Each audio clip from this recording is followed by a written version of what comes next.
So I'm going to be transparent about my testimony. So you guys know I was a correction officer and I lost my job due to disagreements, whatever. I lost my job. So in between me losing my job, I got like a little gig at Hard Rock Cafe. And I was like working washing dishes. And when I tell you, that was the most humbling experience of my life. I went from a successful correction officer, a successful business owner. I worked hard, saved $10,000, put it into my business, no loans, no grants. I did it.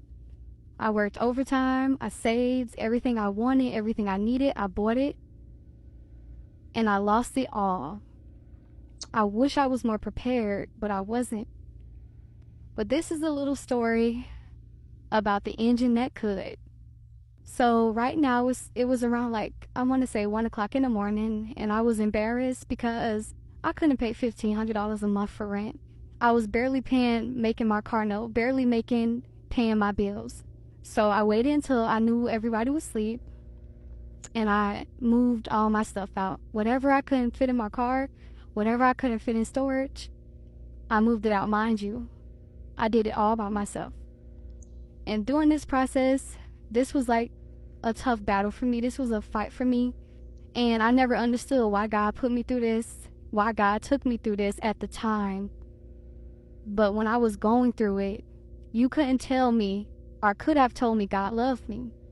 I felt like, God, why me? Everything that I wanted, everything I dreamed about, I finally felt accomplished because I grew up and I wasn't a problem child. But everybody know Pinky was always into something. And for, I want to say, one time in my life, I finally felt like I'm making people happy. I'm making my family happy. I'm finally doing right. I'm finally out of trouble.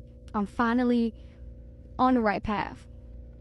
And in the blink of an eye, it felt like everything was taken away from me. But what I didn't know was God was preparing me for my next chapter. He was preparing me for a new story. He had to remove different characters out my story. He had to shift me in a direction that I never ever would have imagined I would have been shifted in. So right now I'm moving my furniture. It's 1 o'clock in the morning. All the neighbors are asleep. I'm embarrassed because I stayed in like a predominantly white building and everybody was successful in this building. And I know I have no business being in this building, but I prayed about this apartment and I got it. I was approved and it was mine. So whatever I couldn't fit in my car, I threw away.